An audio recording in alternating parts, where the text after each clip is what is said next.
Hola a todos, bienvenidos a mi podcast, al muro disociativo, como he decidido llamarlo. Este es el primer episodio, digamos, importante.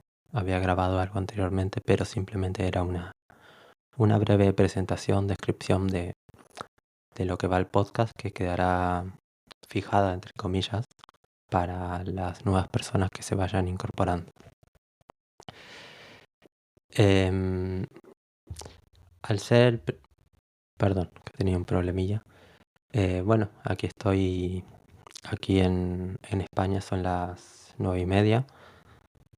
Me dirijo pues principalmente a los miembros de la comunidad de Instagram, que es donde más activo soy y más interacción y feedback recibo en esta comunidad de personas que estamos afectadas por despersonalización y desrealización, o despersonalización sola o desrealización sola, por la causa que sea, ya sea por ansiedad, que suele ser lo más frecuente, por estrés postraumático, como es mi caso, por consumo de sustancias, por alguna enfermedad como epilepsia.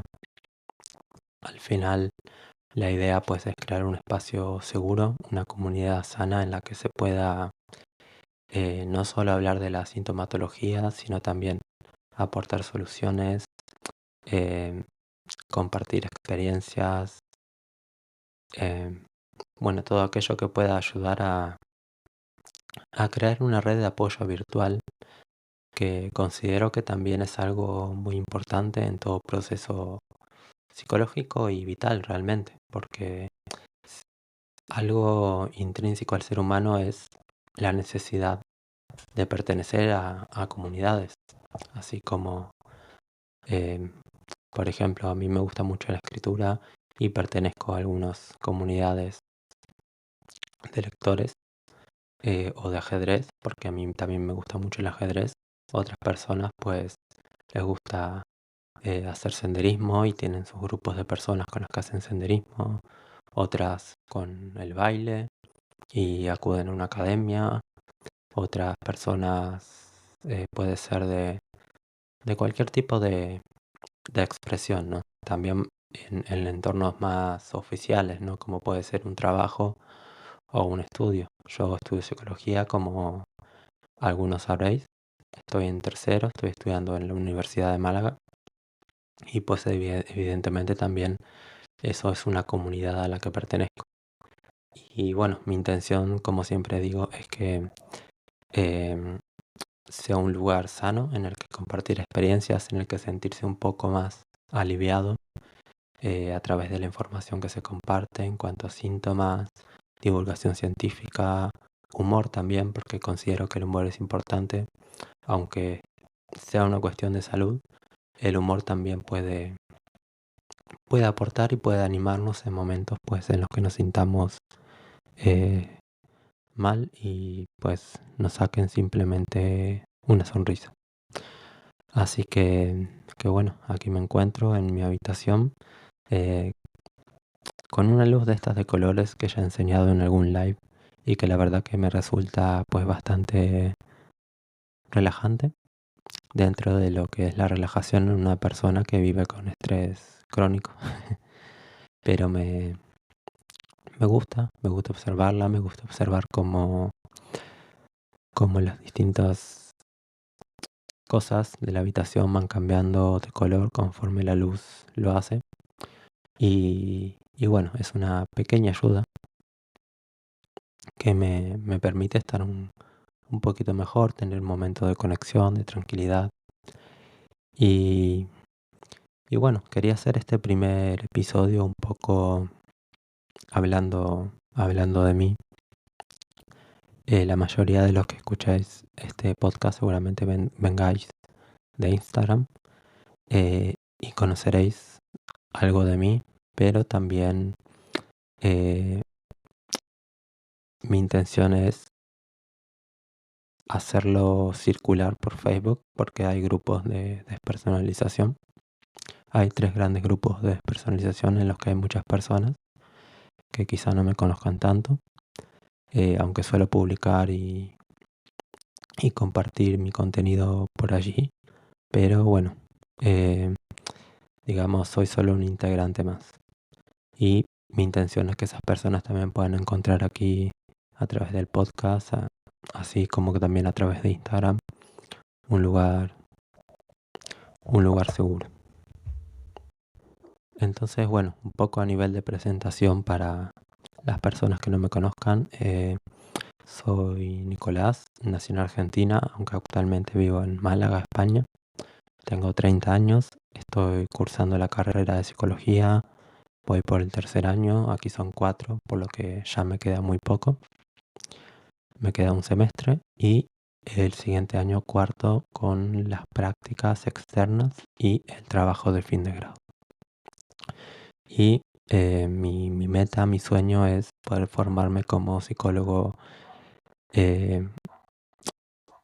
clínico o sanitario especializado en trauma y disociación. No solo por conocimientos, por estudios, sino también porque creo que la experiencia propia también es un grado, vale mucho y se puede empatizar aún mejor que una persona que tenga formación académica pero que no haya tenido experiencia.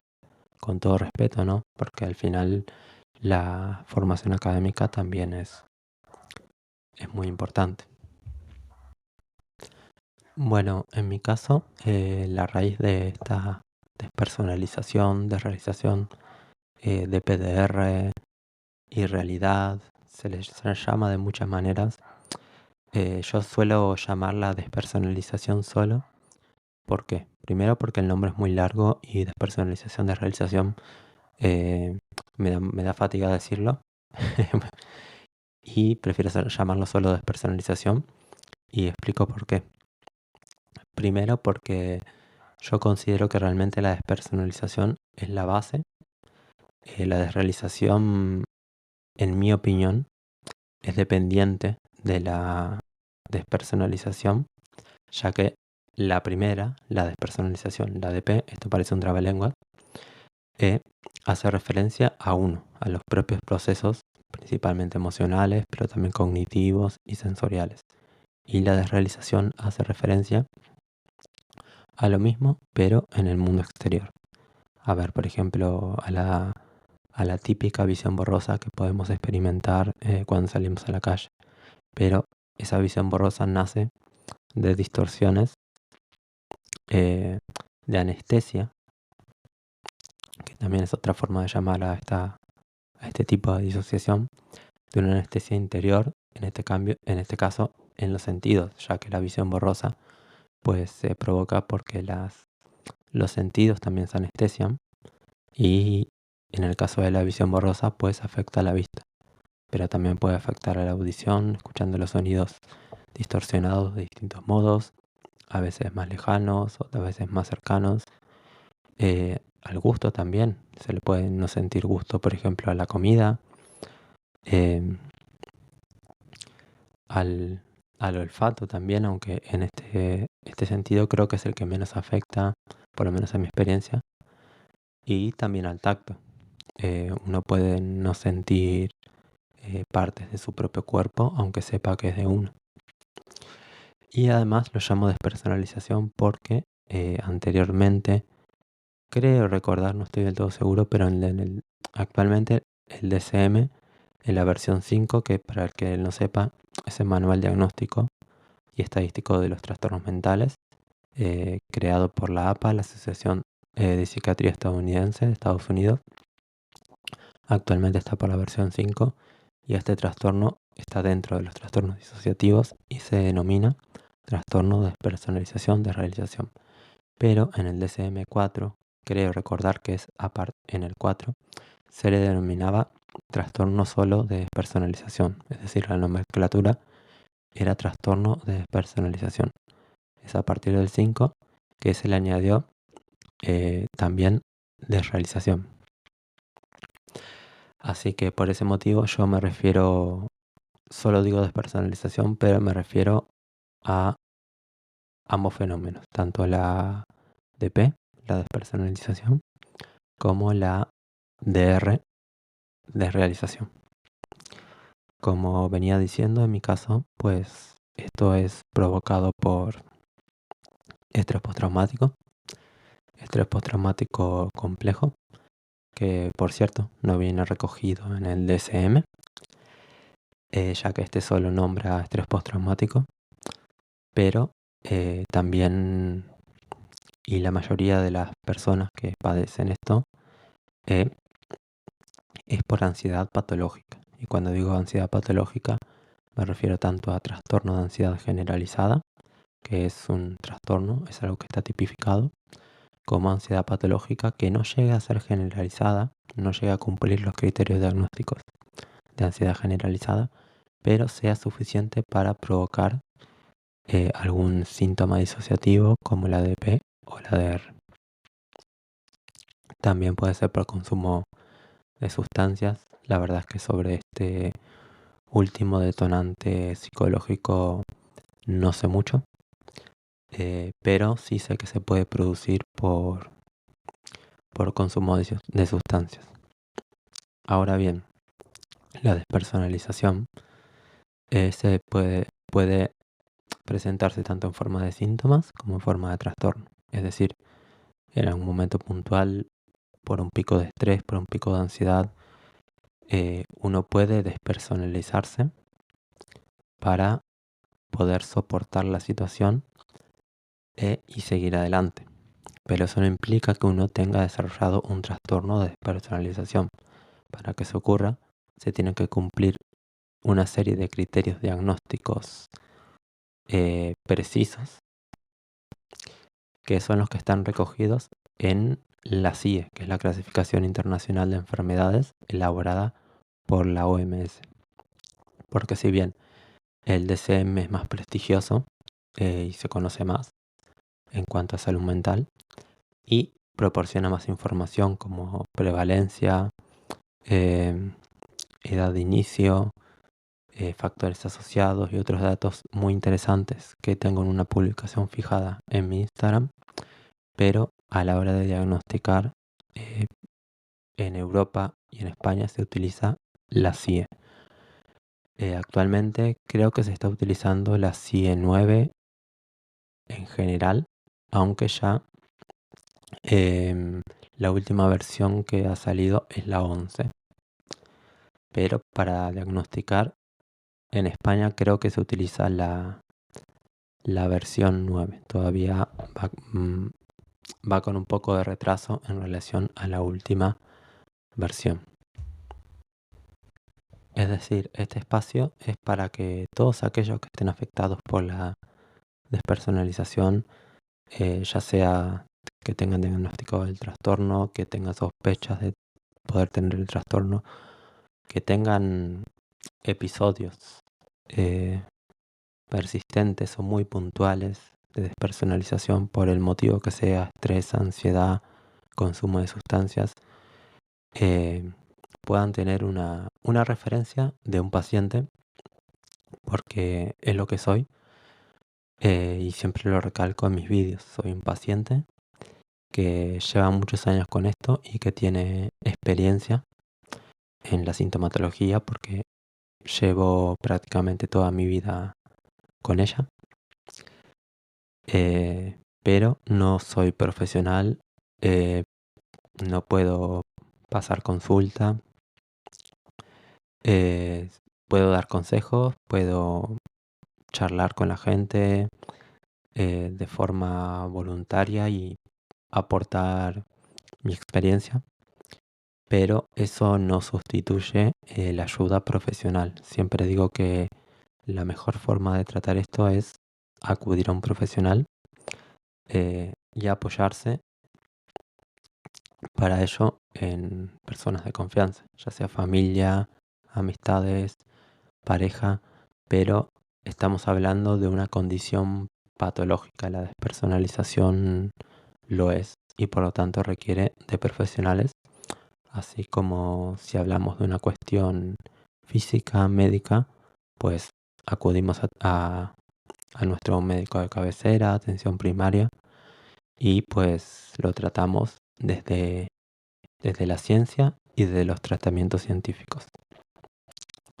No obstante, una comunidad virtual también es sanadora, puede ser un muy buen complemento y esa es la idea, que esto sea un complemento, que esto no se instituya a ninguna terapia, que, que la gente pueda encontrar un apoyo en el contenido, que la gente pueda saber a partir de este contenido que con cierta probabilidad es posible que tengan este fenómeno. Eh, ¿Y por qué digo esto? Porque son muchas las personas que me han escrito diciéndome que han vivido con la sintomatología que yo describo en, en mi contenido, principalmente en Instagram, pero que no lo sabían hasta que han visto un video mío, un contenido mío o de otras personas, pero algunas personas han pasado 5, otras 10, otras 15, otras 30 u otras toda la vida con esta sintomatología sin saberlo, sin poder ponerle un nombre. De hecho, y este es un dato estadístico que he sacado de un libro acerca de la despersonalización, existe una media de 15 años entre que aparece la sintomatología de despersonalización y que una persona es diagnosticada con el trastorno. Es decir, algunos menos, 10, un año, otros más, 30 o toda la vida, pero una media de 15 años conviviendo con una sintomatología sin saber lo que es. Y eso es mucho tiempo. Por lo tanto, mi intención, además de crear una comunidad sana, es que la gente pueda tener una referencia y sepa que lo que está viviendo posiblemente sea algo patológico. Y a partir de ahí, pues, buscar la ayuda correspondiente, que, como he dicho, trata de atención por parte de profesionales. Que es cierto, por lo menos aquí en España, y en el mundo en general, que los trastornos disociativos, eh, con los trastornos disociativos, los profesionales por lo general no están muy bien formados, porque es algo bastante desconocido, incluso para la propia literatura científica, cosa que por ejemplo no pasa con la ansiedad, la depresión, que son condiciones también patológicas. Bueno, la depresión es patológica de por sí, la ansiedad no necesariamente, la ansiedad es necesaria en el día a día, pero como muchas cosas, en exceso, pues se puede convertir en patológica y se puede desarrollar un trastorno de ansiedad generalizada que por sí mismo puede provocar sintomatología disociativa, en este caso despersonalización. Así que mi objetivo con este proyecto, como yo le llamo al conglomerado de redes sociales, ahora podcast, es que la gente sepa, por lo menos sepa, que está conviviendo con una condición patológica. Y esto lo digo por experiencia propia, porque yo he pasado muchos años viviendo con esto sin saber que era algo patológico y simplemente pensando que bueno, que a mí me costaba más, que yo era así. Eh, y bueno, no fue hasta que comencé a estudiar psicología que entendí que esto podía ser algo patológico.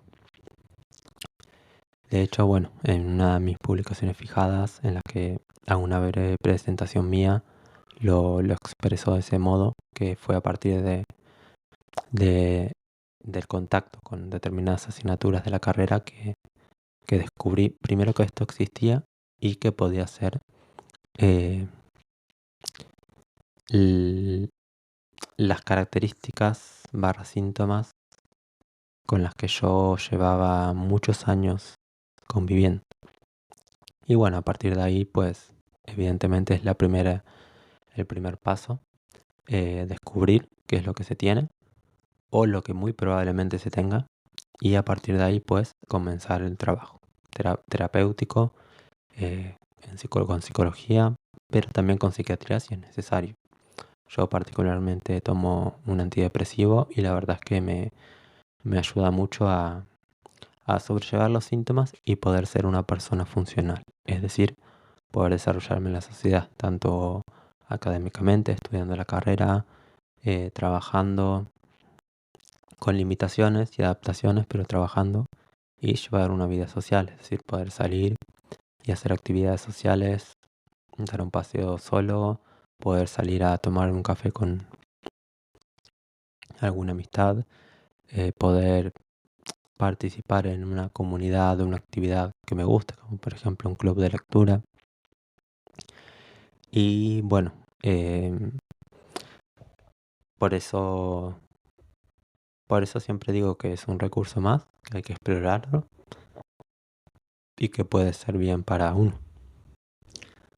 Además de este, otro de mis objetivos es justamente eh, hacer más conocida esta condición en la sociedad. Que por lo menos la gente conozca la palabra. Entiendo que no todo el mundo le interesa la psicología, y si no le interesa la psicología a alguien, pues menos le va a interesar los trastornos disociativos. Pero intento que las palabras, que determinados términos sean más conocidos. Despersonalización, desrealización, irrealidad, disociación. Y bueno, como todo hoy en día, pues la mejor manera de hacer llegar este mensaje, este objetivo, esta misión, pues es a través de las redes sociales.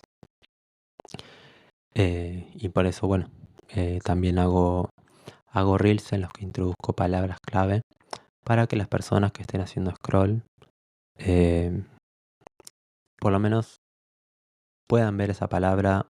Si se interesan por la cuenta y me quieren seguir, pues bienvenidos. Si no quieren hacerlo, están en todo su derecho, pero por lo menos es una palabra que ya les va a sonar. Les va a sonar al que sea un poco más curioso, pues le picará el indagar de qué se trata.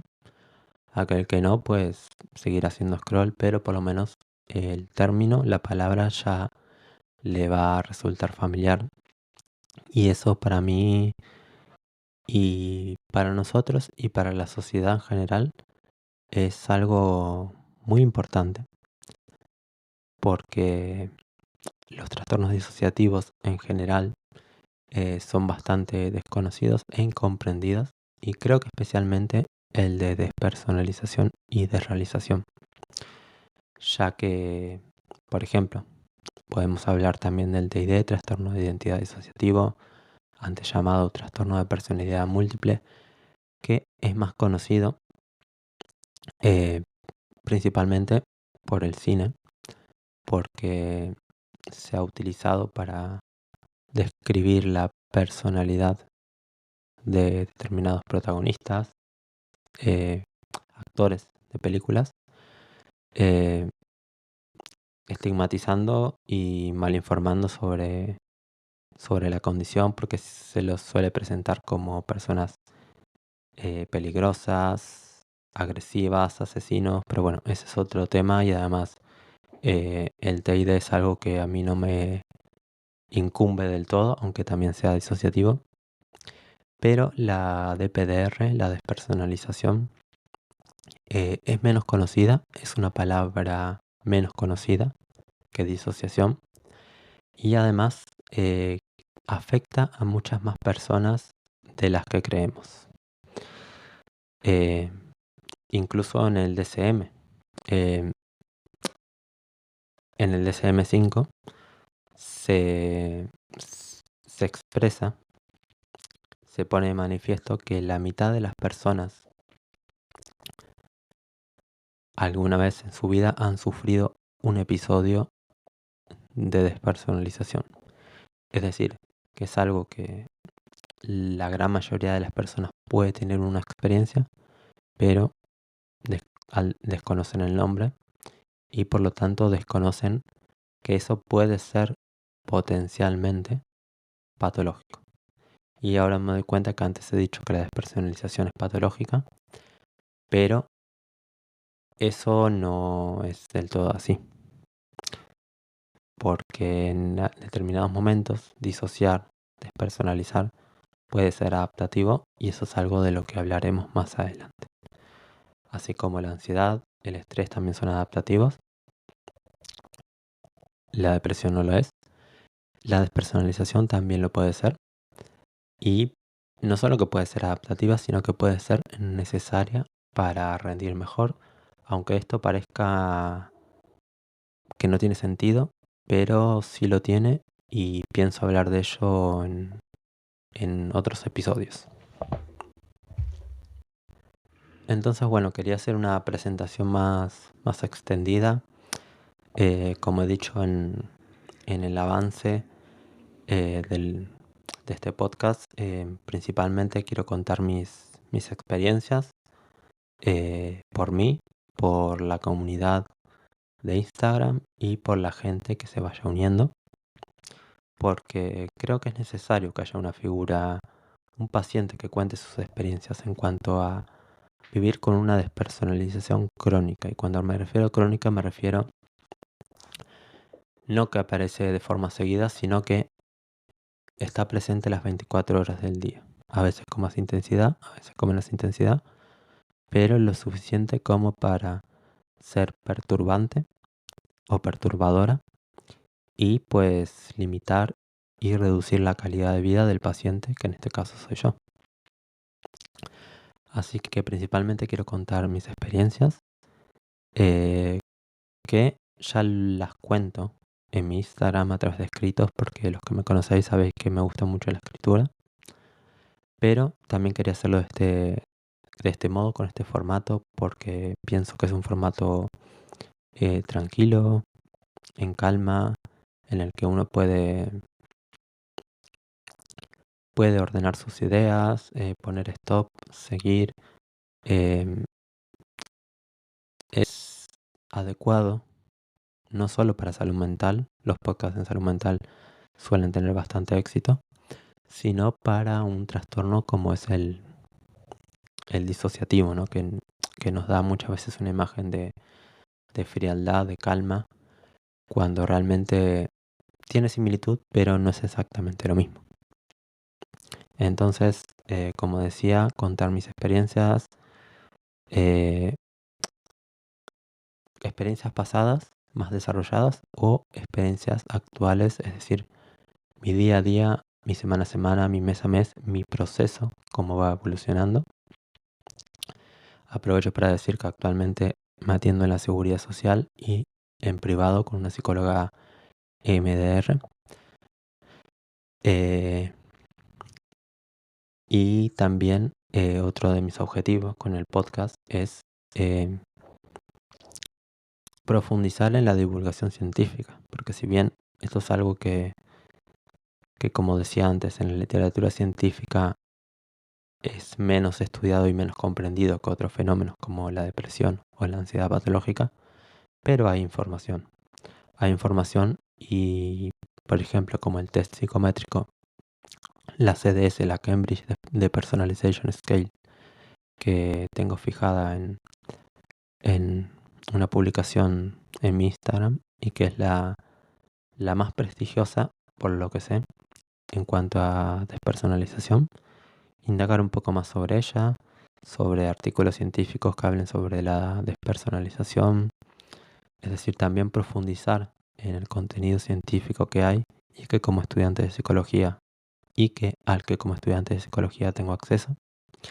Y también otra cosa que me gustaría hacer es hacer charlas con personas que voluntariamente quieran contar su experiencia con la despersonalización, sea por el motivo que sea, por ansiedad, por estrés, por consumo de sustancias, por alguna enfermedad como epilepsia, Lyme, personas que estén viviendo con esto, personas que lo hayan vivido y lo hayan superado, charlas porque al final yo también soy un paciente, no soy un profesional y simplemente sería pues un intercambio de experiencias y hacer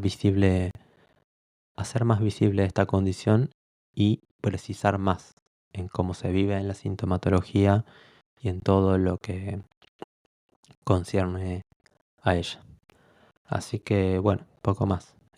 Como he comentado en una publicación de Instagram, ahora mismo pues estoy pasando unas semanas un poco complicadas a nivel personal. Eso aumenta el estrés y el estrés aumenta la despersonalización. Pero bueno, ya iré hablando de ello. Y justamente porque ahora estoy pasando una etapa un poco difícil, no quiero profundizar demasiado en eso porque es algo que todavía estoy asimilando y hablar de ello pues podría ser retraumatizante ahora mismo. Pero quería hacer esta, vamos a llamarle presentación extendida. Y, y bueno, nada más, simplemente quería compartir. Y a pesar de la situación delicada que estoy viviendo ahora, pero me motivaba mucho hacer un podcast, iniciar un podcast, grabar un primer episodio más largo, que ya van unos 30 minutos y considero que es un tiempo suficiente. Eh, y bueno, es un proyecto más que he decidido llevar a cabo, así como hay otros que están de momento en pausa, pero que bueno, que van tomando forma. Pero el formato podcast es algo que creo que es muy adecuado para salud mental, es muy adecuado para la disociación y creo que nos va a hacer sentir un poquito mejor a todos. Así que nada más, me despido en este primer episodio, que espero que tenga una buena acogida, lo distribuiré por todas mis redes sociales y nos vemos en el siguiente episodio de El Muro Disociativo. Bueno, voy a acabar diciendo por qué he elegido este título. Porque al final la despersonalización se vive como si hubiese un muro alrededor de nuestras emociones. ¿Por qué? Porque las emociones están cuando nos enfadamos, cuando nos alegramos, cuando nos ponemos tristes, pero el problema es que no podemos percibirlas, porque alrededor de las emociones se forma una coraza disociativa.